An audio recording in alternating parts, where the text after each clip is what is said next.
মৰমৰ ছাত্ৰ-ছাত্ৰীসকল, আশা কৰিছো তোমালোক সকলোৰে খুবেই ভাল।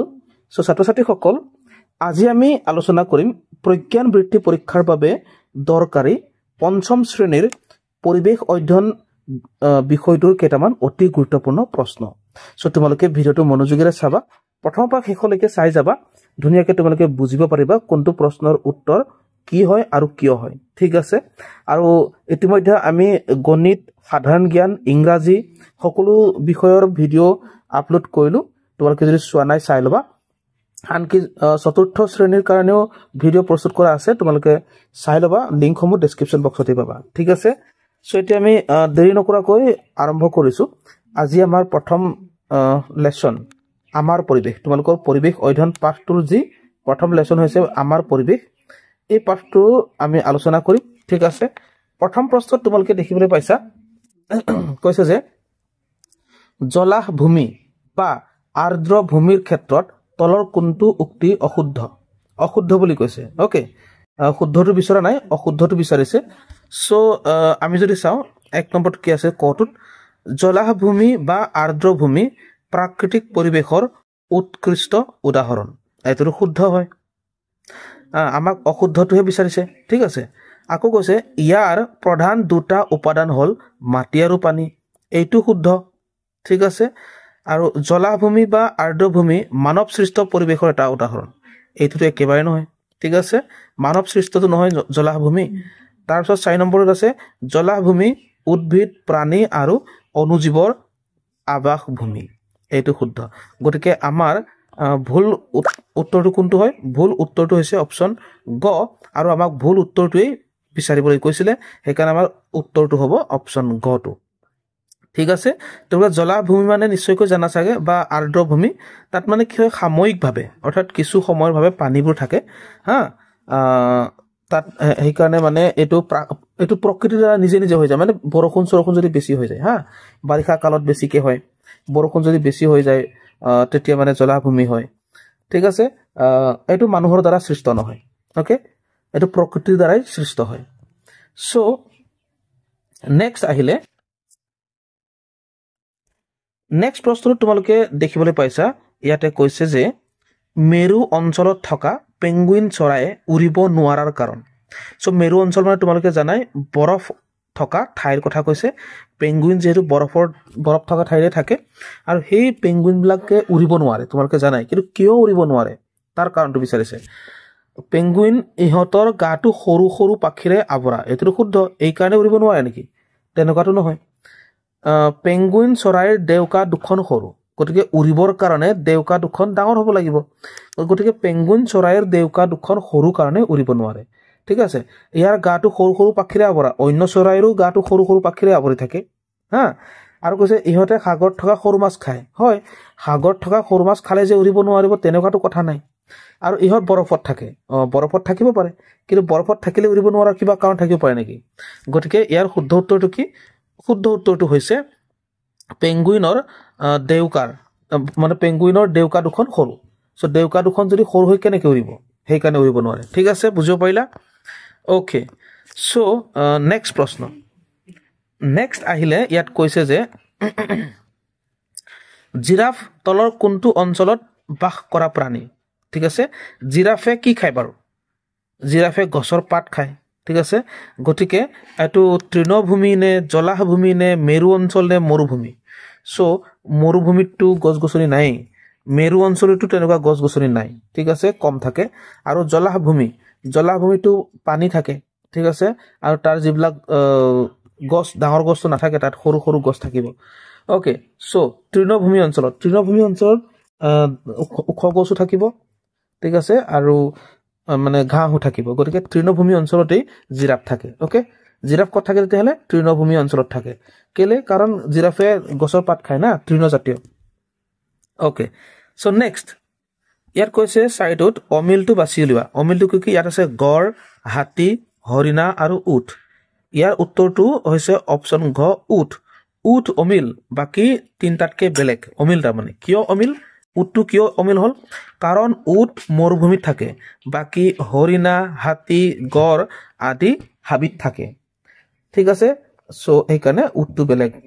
অমিল হৈ থাকিলে বুজিব পাৰিছা নেক্সট চোৱা নেক্সট আহিলে যে কৈছে সৌৰজগতৰ কোনটো গ্ৰহত জীৱৰ বাবে উপযুক্ত পৰিৱেশ আছে সো জীৱৰ বাবে অৰ্থাৎ ক'ত মানুহ আছে নো কোনটো গ্ৰহত মানুহ আছে জীৱ কোনটো গ্ৰহত আছে পৃথিৱীত আছে ওৰে বেলেগ গ্ৰহতটো নাই না মঙ্গল গ্ৰহত নাই বৃহস্পতি গ্ৰহত নাই শুক্ৰ গ্ৰহত নাই বা আন অন্য গ্ৰহবিলাকতো জীৱ নাই কিন্তু পৃথিৱী হে এনে এটা গ্ৰহ যত জীৱ আছে ওকে সো নেক্সট ইয়াত আহিলে অমিলটো বাছি উলোৱা সো অমিলটো বাছি উলাব কি আছে উদ্ভিদ মাটি পানী আৰু বায়ু ঠিক আছে ইয়াত উদ্ভিদটো বেলেগ হল উদ্ভিদটো অমিল উদ্ভিদটো কিয় অমিল হল ঠিক আছে উদ্ভিদটো এই কাৰণে অমিল হল কাৰণ উদ্ভিদ হৈছে পৰিৱেশৰ জৈৱিক উপাদান আৰু বাকি মাটি পানী আৰু বায়ু এয়া পৰিৱেশৰ অজৈৱিক উপাদান বাকি তিনটা অজৈৱিক উপাদান আৰু প্ৰথমটো উদ্ভিদটো হৈছে জৈৱিক উপাদান সেই কাৰণে অমিল হল আকৌ ঠিক আছে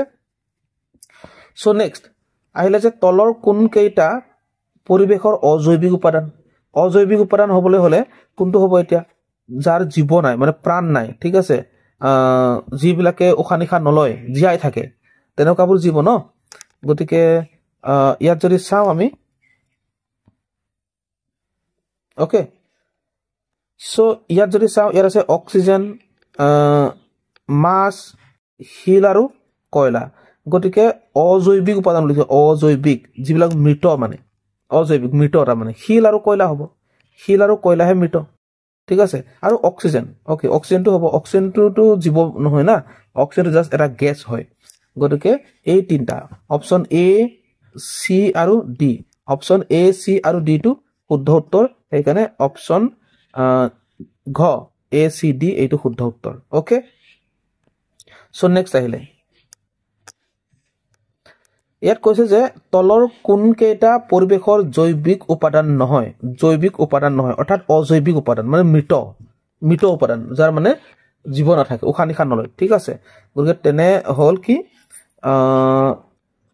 একেবাৰে জীৱ হয় শিহু বগলী বাঘ এইবোৰ জৈৱিক উপাদান হয় কঁঠাল অনুজীৱ কঁঠালটো আৰু অনুজীৱ আৰু পৰুৱা একেটাটো জীৱ হয়নে ওকে তাৰপিছত আকৌ নাইট্ৰজেন বালি নদী এই কিন্তু একেটা কিন্তু জীৱ নহয় একেটা অজৈৱিক হ'ব তেতিয়াহলে আৰু অৰণ্য মানুহ পক্ষী এইবিলাক জীৱ হয় ঠিক আছে অৰণ্যত কি থাকে উদ্ভিদ থাকে উদ্ভিদ কি হয় জীৱ হয় ওকে সেইকাৰণে উত্তৰটো হৈছে অপচন খ ঠিক আছে তোমালোকে বুজিব পাৰিছা অপচন খ টো শুদ্ধ নাইট্ৰজেন বালি আৰু নদী হেতি উশাহ নিশাহ নলয় নিৰ্জীৱ হয় সেইকাৰণে এইটো হৈছে জৈৱিক উপাদান নহয় ওকে নেক্সট আহিলে চোৱা মৰুভূমিৰ প্ৰধান প্ৰাণী কি অৰ্থাৎ মৰুভূমিত কি পোৱা যায় এইটো সবেই জানে মৰুভূমিত প্ৰধানকৈ উট থাকে উটক মৰুভূমিৰ বাহন বুলি কোৱা হয় উটক কি বুলি কোৱা হয় মৰুভূমিৰ বাহন ঠিক আছে খুব মনোযোগেৰে চাবা ভালকে বুজি লবা হা ঠিক আছে সো নেক্সট আহিলে কৈছে যে তলৰ কোনবিধ প্ৰাণী জলাহভূমি অঞ্চলত পোৱা যায় জলাহভূমি অঞ্চলত উট বাঘ মেকুৰী পানী মকৰা ঠিক আছে পানী জলাভূমিতো পানী থাকিবই মেকুৰীটো পানীত নাযায় হয়নে বাঘ ক'ত থাকে হাবিত থাকে উট ক'ত থাকে মৰুভূমিত থাকে তেতিয়াহলে উত্তৰ কি হ'ল পানী মকৰা হ'ল ওকে লজিকটো বুজি পাইছা এনেকে উত্তৰ দিব লাগিব তাৰ পিছতে চোৱা তলৰ কোনটো শুদ্ধ তলৰ কোনটো উক্তি অশুদ্ধ বুলি কৈছে দেই শুদ্ধ বুলি কোৱা নাই অশুদ্ধ কোনটো সো অশুদ্ধ বায়ু কেইবাবিধো গেছৰ সমষ্টি হয় বায়ুত বিভিন্ন ধৰণৰ গেছ থাকে অক্সিজেন নাইট্ৰজেন কাৰ্বন ডাই অক্সাইড ইত্যাদি কৰি বিভিন্ন ধৰণৰ গেছ থাকে গতিকে এইটো শুদ্ধ বাক্য আকৌ কৈছে পোহৰ পৰিৱেশৰ এক জৈৱিক উপাদান হ'বলৈ হলে জীৱ থাকিব লাগিব উশাহ নিশাহ ল'ব লাগিব পোহৰে বাৰু উশাহ নিশাহ লয় নে নলয় গতিকে এইটোৱে অশুদ্ধ ঠিক আছে ইয়াত কি হৈছে পোহৰ বোলে পৰিৱেশৰ জৈৱিক উপাদান বুলি কৈছে এইটো জানো অশুদ্ধ গতিকে অশুদ্ধ বাক্যটোকে আমাক বিচাৰিবলৈ কৈছিলে গতিকে এইটোৱে আমাৰ শুদ্ধ উত্তৰ ঠিক আছে আৰু বাকিবোৰ কৈছিলে কি মাটিৰ পৰা উদ্ভিদে প্ৰয়োজনীয় পানী আৰু খনিজ লৱণ গ্ৰহণ কৰে হয় যেতিয়া খাদ্য প্ৰস্তুত কৰে নহয় উদ্ভিদে সালোক সংশ্লেষণৰ সময়ত তেতিয়া উদ্ভিদে মাটিৰ পৰা প্ৰয়োজনীয় পানী আৰু খনিজ লৱণ গ্ৰহণ কৰে ওকে তাৰপিছত কৈছে সূৰ্যৰ পোহৰক শক্তি হিচাপে গ্ৰহণ কৰে হয় এইটো শুদ্ধ কাৰণ সকলো শক্তিৰ মূল উৎস হৈছে সূৰ্যৰ পৰাহে আমি শক্তি পাওঁ ঠিক আছে মই যদি কথা ক'বলৈ শক্তি পাইছো এই শক্তিটোৰ মূল উৎস হৈছে সূৰ্য ঠিক আছে এটো মনত ৰাখিবা সূৰ্যই হৈছে সকলো শক্তিৰ মূল উৎস ঠিক আছে কিমান ইম্পৰ্টেন্ট প্ৰশ্ন তোমালোকে মনোযোগেৰে চাই যাবা সো নেক্সট আহিলো নেক্সট কৈছে কি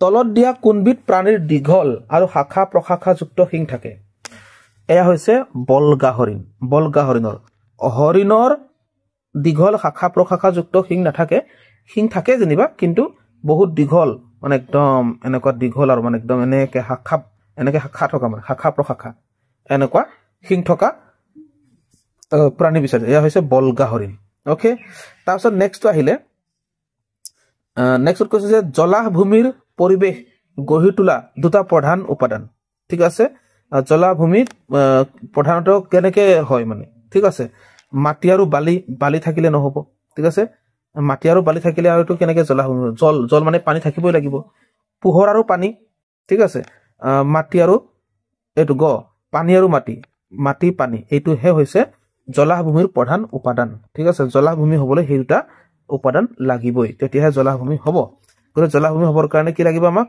মাটি আৰু পানী ওকে সো নেক্সট আহিলে ইয়াত কৈছে যে তলত উল্লেখ কৰা কোনবিধ উদ্ভিদ মৰুভূমিত পোৱা যায় কৈছে কোনবিধ পোৱা যায় কেকটাছ মৰুভূমিত পোৱা যায় কেকটাছৰ গা গছবোৰ মঙহাল মানে শকত থাকে আচলতে আৰু কি আছিলে হেতৰ কাগজটো কাঁইটিয়া হয় ঠিক আছে কাঁইট থাকে আৰু পাতবোৰ কম থাকে তাৰ শিপাবোৰ বহুত দীঘল সেই কাৰণে এই বালি জেগাটো পানী পাই পেলাই জিয়াই থাকিব পাৰে এয়া কেকটাছ হয় ঠিক আছে আৰু ঢেকিয়া ক'ত থাকে জানাই হাবিত খেলাই ক'ত থাকে পানীত ঠিক আছে গতিকে ভেকুৰ ক'ত থাকে তোমালোকে জানাই আৰু সেই গোটেইবোৰ কেকটাছটো আচলতে আমাৰ শুদ্ধ উত্তৰ ওকে ভেকুৰো তেনেকে পানী চিপচিপি থকা পানী বিলাকত ভেকুৰ গজে আনকি কাঠৰ টুকুৰা বিলাকতো ভেকুৰ গজে ওকে আৰু নেক্সট আহিলে চোৱা আৰু সেই খাদ্য বস্তু বিলাকতো ভেকুৰ গজে হা এটো মনত ৰাখিবা ওকে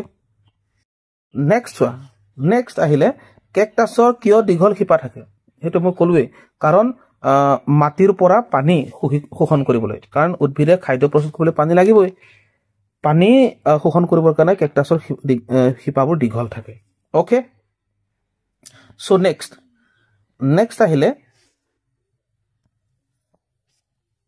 কেকটাছৰ কি বৈশিষ্ট্যই কেকটাছক পানী সঞ্চয় কৰি ৰখাত সহায় কৰে ঠিক আছে কাৰণ গা গছটো মঙহাল মই কলোৱে অলপ আগতে মঙহাল ঠিক আছে মানে গাটো টান নহয় কোমল তাৰমানে ঠিক আছে সেইকাৰণে তাত পানী ধৰি ৰাখিব পাৰে ওকে তাৰপিছত আহিলে চোৱা জীৱ জন্তুৱে কেকটাছ কিয় খাব নোৱাৰে মই অলৰেডি কৈ আহিলো কাৰণ কেকটাছৰ গাত কাঁইট থাকে কাৰণে কেকটাছক জীৱ জন্তুৱে খাব নোৱাৰে কেকটাছৰ গা গছ কাঁইটিয়া ওকে বহুত ইম্পৰ্টেন্ট প্ৰশ্ন নেক্সট আহিলে কৈছে যে পৃথিৱীৰ একেবাৰে উত্তৰ আৰু দক্ষিণ অংশৰ অঞ্চল দুটা কি বুলি কোৱা হয় ঠিক আছে পৃথিৱীৰ একেবাৰে উত্তৰ আৰু দক্ষিণ অংশৰ অঞ্চল দুটাক মেৰু অঞ্চল বুলি কোৱা হয় মনত ৰাখিবা পৃথিৱীৰ একেবাৰে উত্তৰ আৰু দক্ষিণ অংশৰ অঞ্চল দুটা কি বুলি কোৱা হয় মেৰু অঞ্চল বুলি কোৱা হয় ঠিক আছে মেৰু অঞ্চল মনত ৰাখিবা নেক্সট আহিলে চোৱা ভেকুৰে নিজে খাদ্য প্ৰস্তুত কৰিব নোৱাৰাৰ কাৰণ কি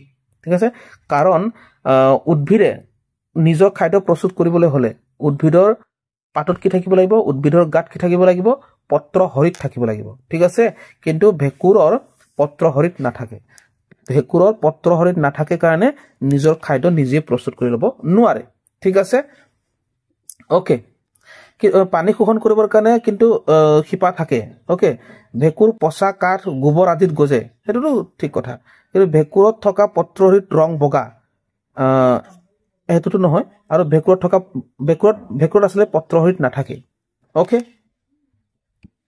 সো নেক্সট আহিলে কৈছে যে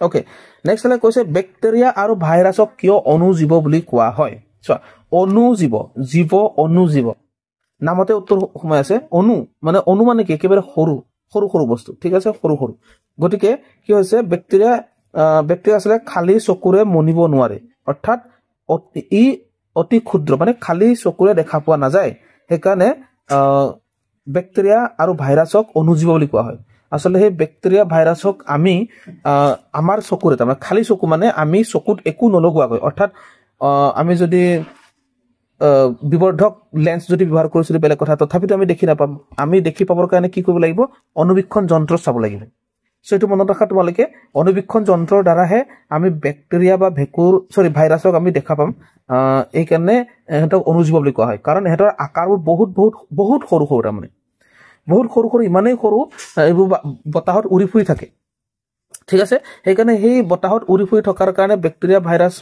বতাহত যে উৰি ফুৰি থাকে সেইকাৰণে আমাৰ কেতিয়াবা নাকত সোমাই যায় নাকত সোমাই গৈ পেলাই আমাক কাহ পানী লগা ইত্যাদিবোৰ বেমাৰ কৰোৱায় ঠিক আছে সেই তেনেকুৱা এটা বুজি পালা নহয় বেক্টেৰিয়া ভাইৰাছক কিয় অনুজীৱ বুলি কোৱা হয় সো ছাত্ৰ ছাত্ৰীসকল আশা কৰিছো তোমালোকে ধুনীয়াকে ভিডিওটো চাইছা আৰু বুজিব পাৰিছা যদি বুজিবৰ কাৰণে অসুবিধা হৈছে যদি তোমালোকে ৰিভাইজ কৰিছা ভিডিওটো হা আৰু অকমান মানে কি কৰিবা কিবা যদি ক'বলগীয়া থাকে কমেন্ট বক্সত জনাবা ঠিক আছে আৰু পিছৰ ভিডিঅ' পাই থাকিবৰ কাৰণে চেনেলটো সাবস্ক্ৰাইব কৰি ৰাখিবা ঠিক আছে আজিলৈ ইমানতে সামৰিছো